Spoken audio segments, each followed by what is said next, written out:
Assalamualaikum warahmatullahi wabarakatuh. Perkenalkan, nama saya Dovir Catur Basori.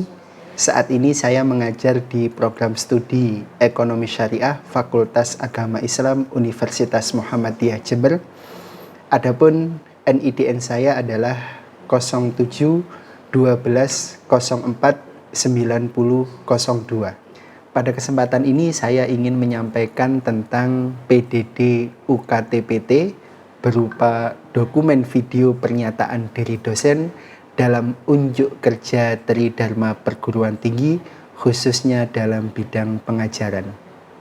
Pada PDD UKT-PT ini saya akan menyampaikan mata kuliah tentang manajemen lembaga Ziswaf dengan kode mata kuliah MJU ESYA 038 dengan bobot 3 SKS dan ditempuh oleh mahasiswa semester 6. Mata kuliah ini membahas tentang manajemen pengelolaan dana Ziswaf atau dana zakat, infak, sodakoh, dan wakaf yang dilakukan oleh lembaga pengelola zakat atau yang lebih dikenal dengan lembaga amil zakat.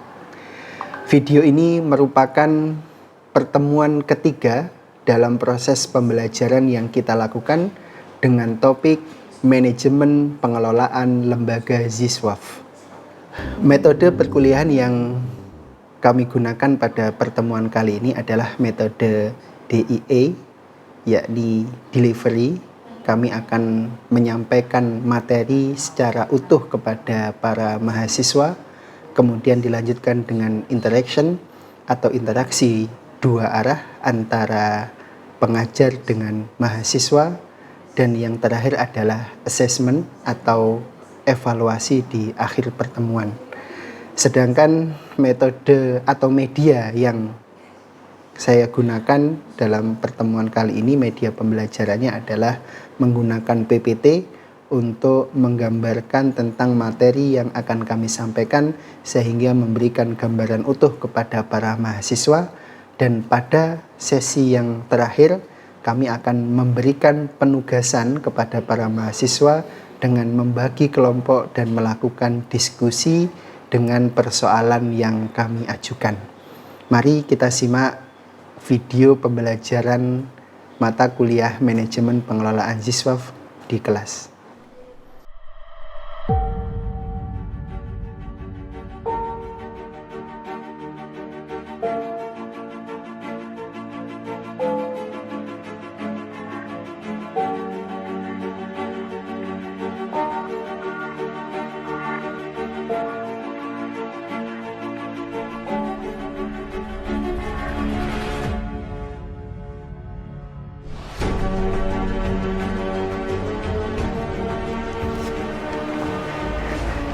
Baik, bismillahirrahmanirrahim. Assalamualaikum warahmatullahi wabarakatuh. Waalaikumsalam warahmatullahi wabarakatuh. Sebelum kita memulai pertemuan kita pada siang hari ini, mari kita buka terlebih dahulu dengan bersama-sama membaca basmalah. Bismillahirrahmanirrahim. Bagaimana kabar kalian hari ini? Alhamdulillah. Baik ya. Ini siapa yang nggak masuk ini? Yang putra? Syaif, Pak. Syaif. Kenapa Syaif? Demam. Demam ya? Sedang sakit ya? Oke, kalau yang perempuan yang nggak masuk? Isma. Kemana? Ada kepentingan keluarga. Kayaknya nggak pernah masuk Isma ini ya? Sering nggak masuk ya? Oke, nanti disampaikan ya ke Isma ya. Oke, baik.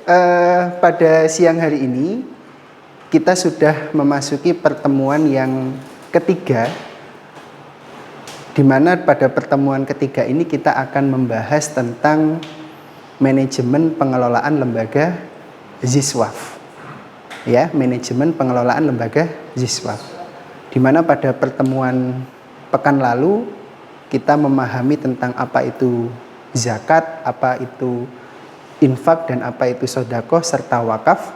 Maka pada kesempatan kali ini kita akan mendiskusikan tema tentang lembaga yang mengelola dana-dana Ziswaf itu.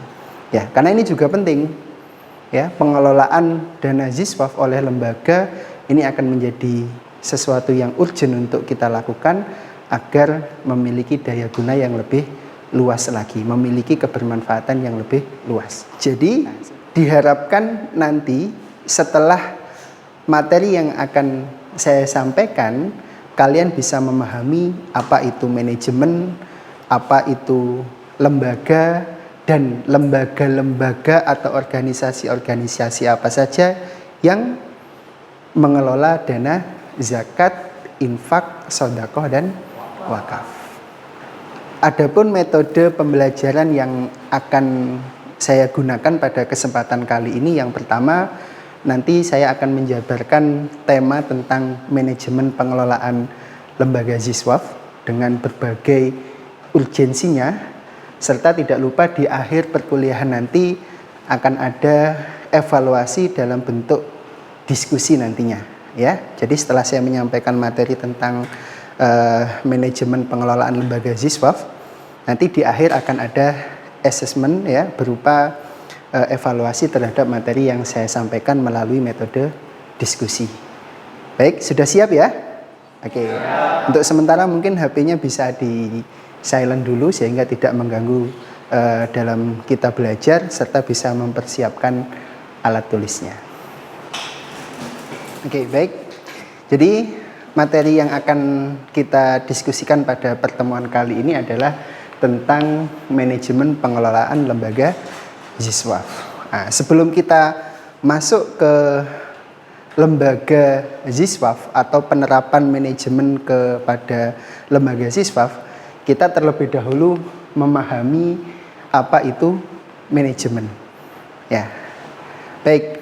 Jadi yang dimaksud manajemen di sini adalah proses perencanaan, kemudian pengorganisasian, serta penggunaan sumber daya yang ada di dalam organisasi tersebut.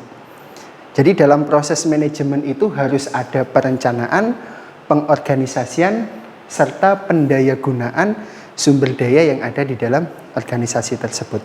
Itu menurut Anton atau Ilah.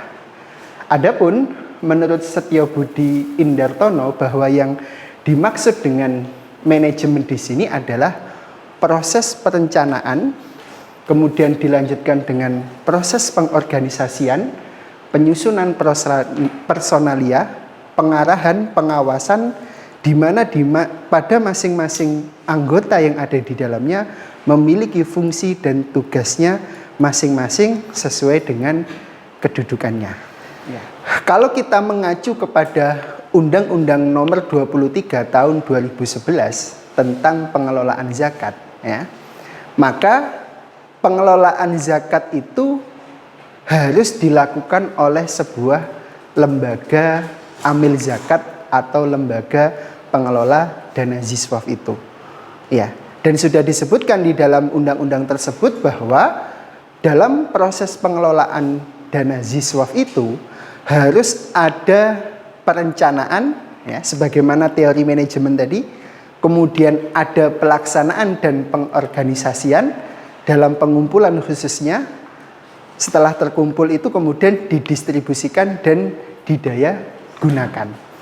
Nah, jadi konsep manajemen yang tadi kita pahami itu kemudian kita terapkan dalam pengelolaan dana Ziswaf oleh lembaga pengelola zakat. Ya.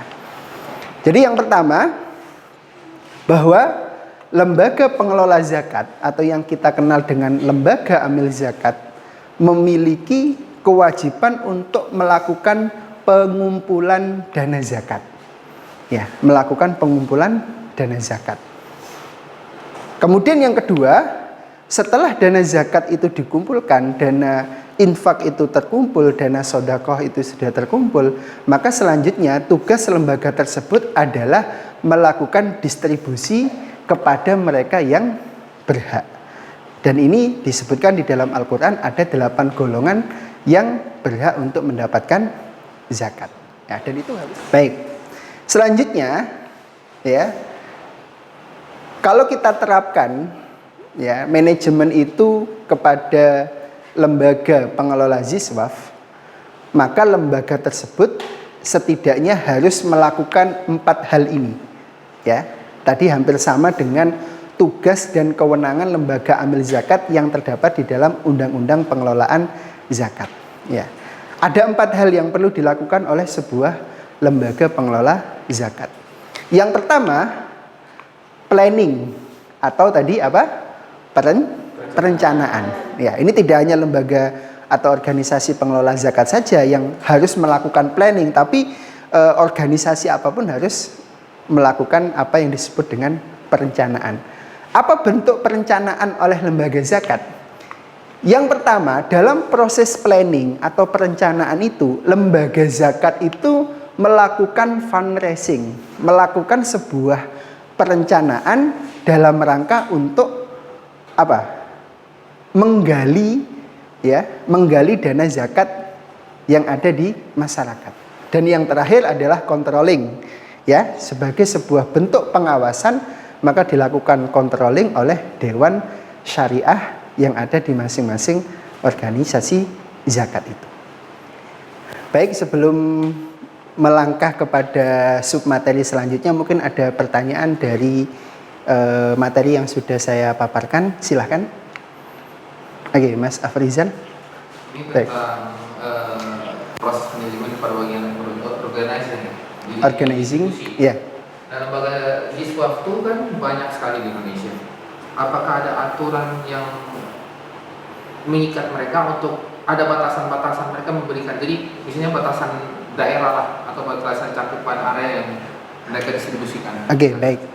Jadi pertanyaannya adalah, adakah aturan yang mengatur, baik itu dalam Islam ataupun undang-undang, yang mengatur tentang cakupan di wilayah penerima zakat? Oke, baik. Baik, selanjutnya yang tadi, ya? Yang saya tanyakan tadi kan Pak Busir sudah menjelaskan bahwa pembagian zakat itu ada 8 golongan yang berhak menerima zakat. Nah, salah satunya kan itu janda, Pak. Kalau misal janda itu ditinggal suaminya dalam keadaan mampu ataupun kaya, itu apa masih berhak mendapat zakatnya? Oke, baik. Terima kasih.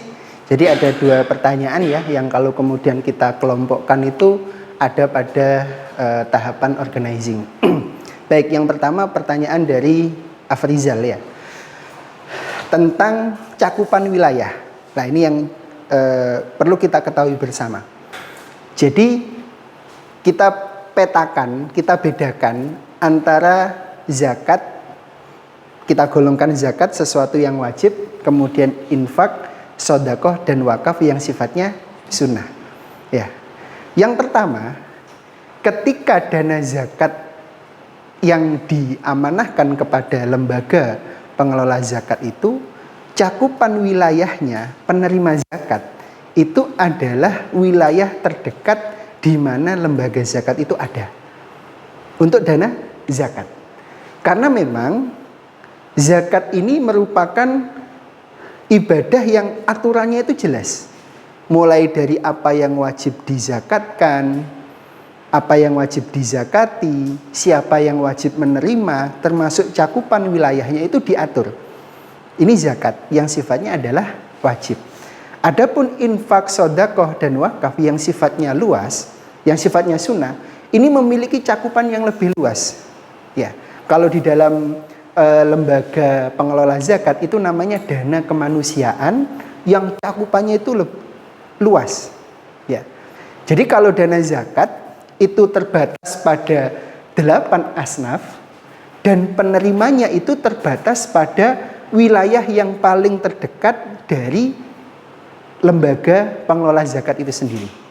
Contoh misalnya, kalau misalnya di wilayah Jember itu ada namanya lembaga pengelola zakat yatim mandiri, maka lembaga zakat yatim mandiri itu berkewajiban menyalurkan dana zakatnya itu terbatas pada wilayah Jember.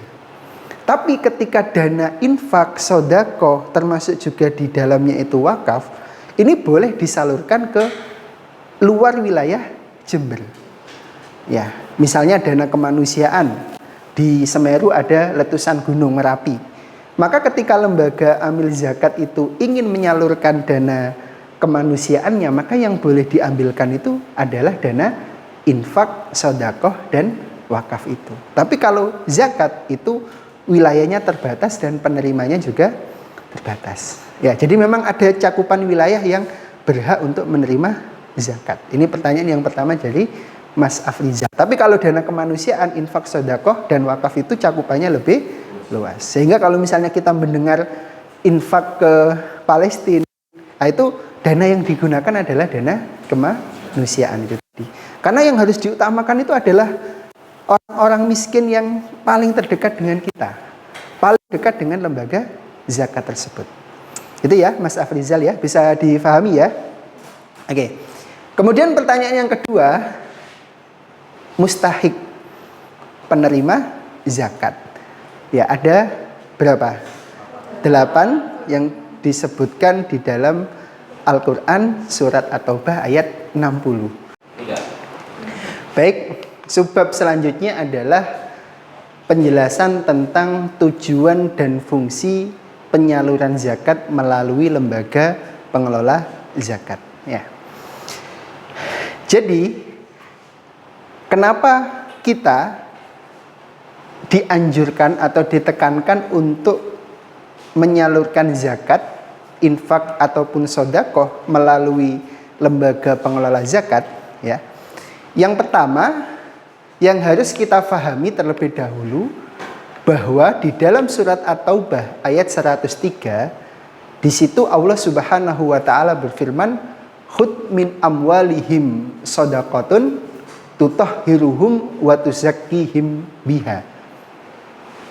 Jadi di dalam ayat ini Allah menggunakan kata perintah atau yang dikenal dengan fi'lul amr. Khudh, ambillah. Ya, bukan sekedar cuma membayar saja, tapi menggunakan kata ambillah.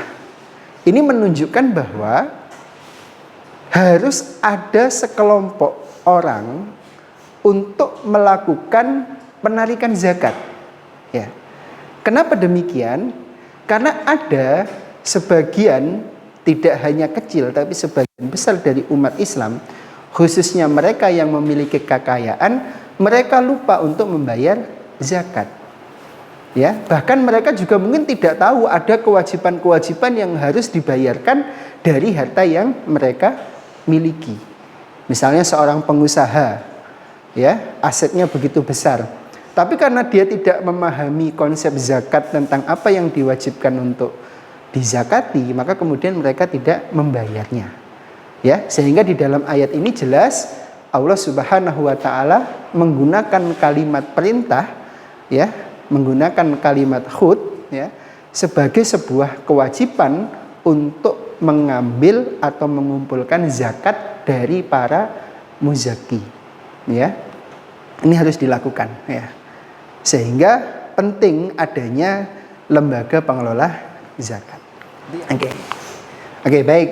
Demikian materi yang bisa saya sampaikan pada kesempatan siang hari ini. Selanjutnya akan ada evaluasi dari saya ya untuk mata kuliah kita pada hari ini. Ya, bagaimana mekanismenya? Sebelum nanti kita akhiri ya, teman-teman membentuk kelompok ya, langsung kita bagi kelompok putra dan kelompok putri. Silakan didiskusikan dari pertanyaan-pertanyaan atau 2 pertanyaan yang ada di slide ini. Nah, nanti kami minta salah satu perwakilan dari kelompok untuk menjelaskan hasil diskusinya. Baik, silakan.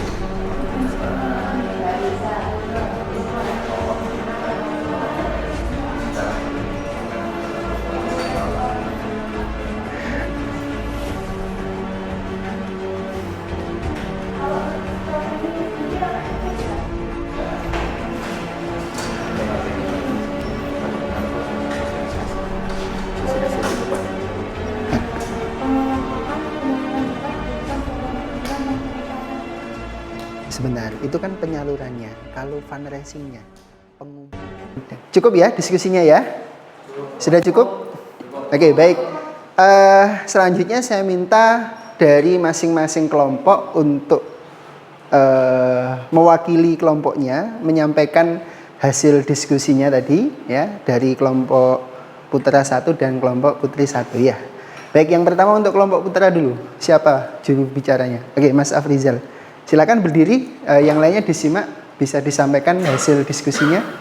Baik, hasil diskusi kami tentang urgensi pengelolaan zakat oleh lembaga atau organisasi pengelola zakat. Urgensinya sendiri itu adalah untuk penyaluran zakat lebih terstruktur ataupun sistematis. Karena kalau misalnya tidak menggunakan lembaga zakat, ditakutkan akan terjadinya penumpukan terhadap orang-orang yang membutuhkan. Misalnya, salah satu orang mungkin bisa diterima dari 5 atau 6 orang, sedangkan mungkin dari sisi orang-orang lain juga tidak sampai ataupun tidak terpenuhi. Untuk contoh lembaga zakat yang kami ketahui, yang paling pertama Radismu, yang kemudian ada diikuti oleh Basnas dan Rumah Zakat, dan ya, untuk itu nomor satunya. Terus? Oke, baik, terima kasih, tepuk tangan untuk Mas Afrizal. Baik, dapat kita pahami ya tadi ya yang sudah disampaikan ya. Khususnya poin yang kedua bahwa strategi yang paling efektif adalah dengan sosialisasi dalam bentuk video ataupun digitalisasi itu tadi. Baik, terima kasih Mas Afrizal sebagai perwakilan dari kelompok yang pertama. Baik, selanjutnya kelompok yang kedua, siapa yang mewakili? Siapa? Silakan.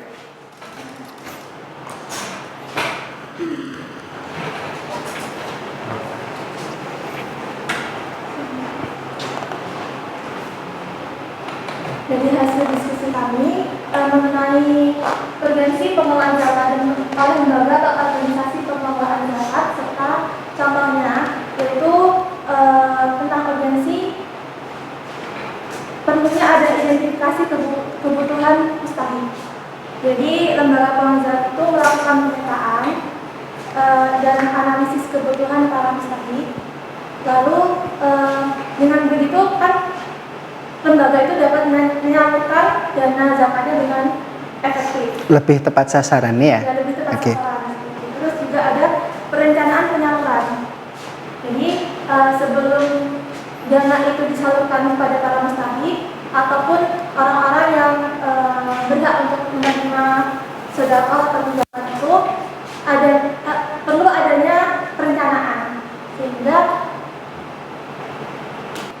terus juga adanya diversifikasi kanal penghimpunan. Jadi menggunakan berbagai kanal seperti offline itu dari gerai atau event atau kerjasama mitra dengan perusahaan atau yang lainnya, dan juga online melalui media, website atau sosial media. Oke, baik, terima kasih. Kita beri aplaus untuk kita semua.